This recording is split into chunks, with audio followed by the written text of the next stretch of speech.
Hoy vamos a hablar nuevamente sobre financiamiento inmobiliario y vamos a comparar la compra con dinero efectivo del inmueble contra la posibilidad de arrendarlo o alquilarlo. A menudo debemos tomar la decisión de o bien comprar en efectivo o arrendar una propiedad. Por otra parte, sabemos que también existe la posibilidad de comprar con algún tipo de financiamiento. Separaremos la decisión de comprar o arrendar de la decisión de tomar financiamiento.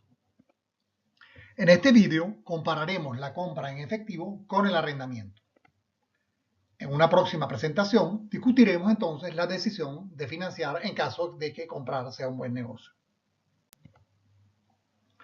Comencemos describiendo los tipos de arrendamiento.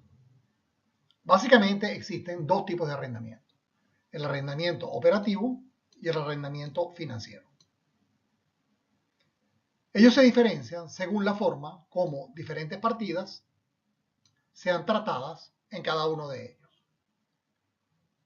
En primer lugar, el mantenimiento y los seguros. El mantenimiento y los seguros en el arrendamiento operativo están a cargo del arrendador, es decir, del dueño del inmueble, mientras que en el caso del arrendamiento financiero están a cargo del arrendatario, es decir, de quien ocupa el inmueble. En segundo lugar, la opción de cancelación, es decir, la posibilidad de que el arrendatario tenga la opción de cancelar el contrato en cualquier momento. En el caso del arrendamiento operativo, esta opción existe. El arrendatario generalmente tiene la opción de cancelar el contrato generalmente una vez al año. El arrendamiento financiero no es así. Es un contrato a largo plazo donde el arrendatario no tiene la opción de cancelar el contrato. El próximo asunto es la opción de compra, es decir, la posibilidad de que el arrendatario compre el inmueble al vencimiento del contrato. En el caso del arrendamiento operativo no hay opción de compra. En el caso del arrendamiento financiero, generalmente hay una opción de compra al final, aunque no siempre. Por último, el tratamiento contable. En el caso del arrendamiento operativo, los gastos de arrendamiento se tratan como un gasto, simplemente un gasto que afecta directamente a la partida de ganancias y pérdidas. En el caso del arrendamiento financiero, el tratamiento contable difiere dependiendo de si ese arrendamiento contempla una opción de compra del inmueble al final o no tiene opción de compra al final.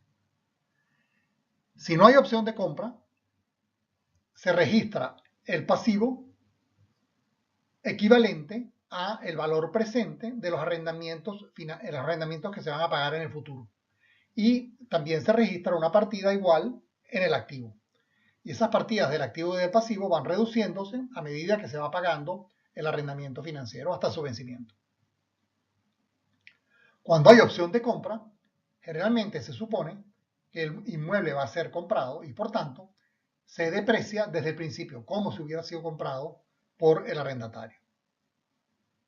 Entonces la depreciación se convierte en algo deducible para efectos de impuestos.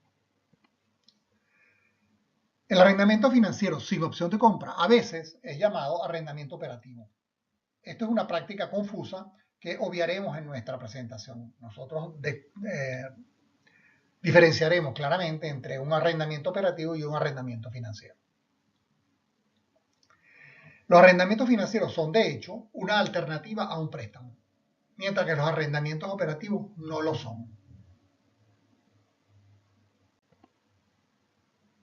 Consideraciones financieras. Cuando compramos en efectivo, ocurren dos cosas. Una, por un lado, no pagamos alquiler, es decir, dejamos de pagar alquiler sobre el inmueble que estamos ocupando. Y por el otro lado, estamos apostando sobre una posible revalorización de la propiedad. Además, hemos invertido una suma sobre la cual esperamos obtener un rendimiento cónsono con el riesgo de la propiedad. Comprar será preferible a arrendar cuando el valor presente de los alquileres ahorrados más la revalorización esperada del inmueble, ambos descontados a valor presente, a ese costo de oportunidad, a esa tasa de descuento que es consona con el riesgo de la propiedad, cuando ese valor presente total pues sea superior al precio que estamos pagando por la propiedad. Es decir, cuando obtengamos un valor presente neto positivo. Ilustremos con un ejemplo. Imaginemos que estamos considerando la siguiente propiedad. El precio es de $150.000. Vamos a pagar un alquiler inicial a partir del año 1 de $25.000.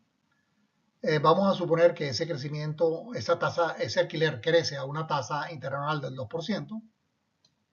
También vamos a suponer que la misma tasa interanual del 2% aplica al valor de la propiedad, es decir, que la propiedad se va revalorizando a razón del 2% anual. También tenemos unos gastos de seguro y de mantenimiento, que en precios del año cero son ambos de $500, y suponemos que esos gastos crecen a una tasa del 2% anual. Además, pagamos impuestos sobre la propiedad a razón del 1,5% anual. Hay unos gastos de compra que se incurren en el momento cero, que equivalen al 7% del valor de la propiedad, y unos gastos de venta que tienen lugar en el año 5, cuando liquidamos la propiedad, también del 7% sobre el precio de venta de la propiedad. La depreciación que aplica es de $5.000 al año, la tasa de descuento es del 12% y la tasa de impuesto corporativa es del 30%. Veamos entonces el análisis. Aquí en esta tabla lo que vemos, lo que vamos a obtener es el flujo de caja después de impuestos de comprar la propiedad. Obsérvese como las diferentes partidas, ¿no? En primer lugar tenemos la compra de la propiedad con su correspondiente venta al cabo de 5 años. Después tenemos los gastos de compra-venta, también en el momento 0 y en el momento 5. Después tenemos los impuestos de la propiedad, los seguros y el mantenimiento. Y al final, cuando sumamos todo eso, obtenemos un flujo de caja que corresponde al flujo de caja de comprar la propiedad antes de tener en cuenta los impuestos. Incluyamos entonces ahora los impuestos. Bueno, en primer lugar tenemos la suma de todos los gastos que son deducibles para efectos de impuestos. Tenemos también la depreciación. Tenemos la ganancia o pérdida de capital que se causa al vender la propiedad al final. Todo eso es gravable. Y la suma de todo eso pues me va a dar el ingreso gravable. Al ingreso gravable le aplicamos la tasa de impuestos corporativa y eso me da los impuestos. Incorporando los impuestos en el flujo de caja antes de impuestos, obtenemos entonces el flujo de caja después de impuestos. Ese es el flujo de caja después de impuestos de la propiedad. Pero fíjense que en este análisis no hemos tenido en cuenta el arrendamiento, es decir, los alquileres que yo me estoy ahorrando por el hecho de comprar. Veamos cómo incorporar esto. Bueno, si analizamos el arrendamiento, vemos que el alquiler que pagaríamos en caso de arrendar viene dado por esta línea que está aquí, 25.000 en el año 1, 25.500 en el año 2, etc. Pero dado que esos alquileres son deducibles, tenemos un escudo fiscal, un ahorro de impuestos también todos los años, comenzando con 7.500 en el año 1. Bueno, el neto de todo eso me da el flujo de caja después de impuestos del arrendamiento, ¿verdad? Que es el flujo de caja correspondiente al arrendamiento. Entonces, si queremos incorporar el arrendamiento en la decisión de compra, lo que se hace es que se restan los dos flujos de caja. Restamos el flujo de caja de la compra después de impuestos, menos el flujo de caja del arrendamiento después de impuestos. Y obtenemos este último flujo de caja en negrita que tenemos aquí abajo, de 157.350 negativo en el año 0, después 15.991 positivo en el año 1, etc. Este flujo de caja realmente corresponde a la decisión de compra teniendo en cuenta los alquileres que nos ahorramos en caso de que compremos. Entonces, obviamente, ya estamos preparados pues, para tomar la decisión. Si el valor presente neto de este flujo de caja, de este último flujo de caja, me da positivo, eso significa que comprar es mejor que arrendar. En caso contrario, arrendar será mejor que comprar. Bueno, al descontar este flujo de caja a la tasa del 12%, que es nuestra tasa de descuento, obtuvimos un valor presente neto negativo de 11.106,31. Por tanto, la decisión de comprar es mala y por tanto tendríamos que arrendar. También hemos calculado la tasa interna de retorno, que es del 10,03%, la cual es menor del 12%, y esto simplemente reitera pues, la decisión de que comprar es un mal negocio en este caso.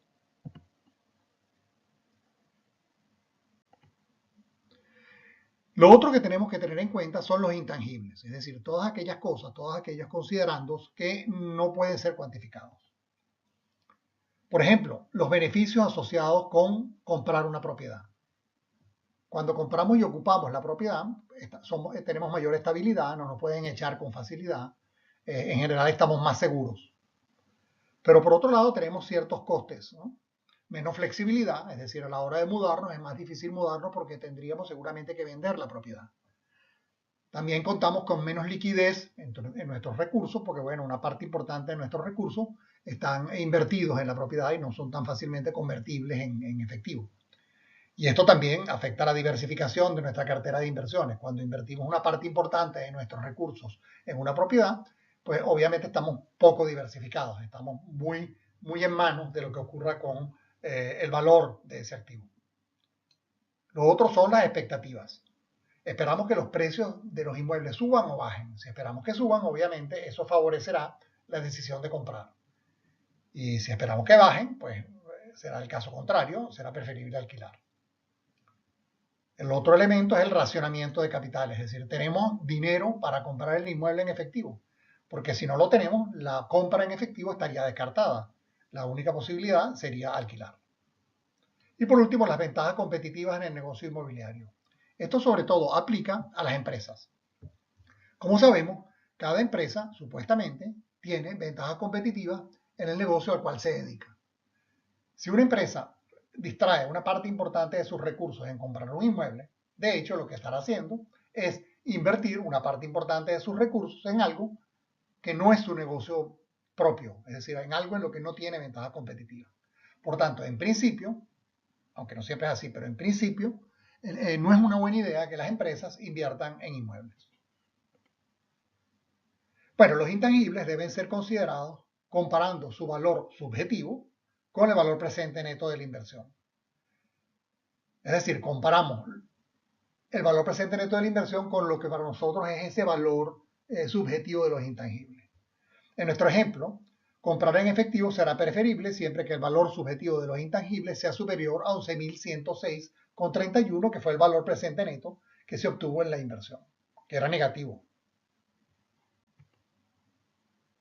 ¿Qué concluimos entonces? Bueno, en primer lugar, el valor presente neto de la decisión de comprar debe ser calculado mediante el descuento, a una tasa de descuento correspondiente, el descuento de los alquileres ahorrados más la ganancia de capital sobre el inmueble, menos los egresos adicionales, incluyendo los impuestos.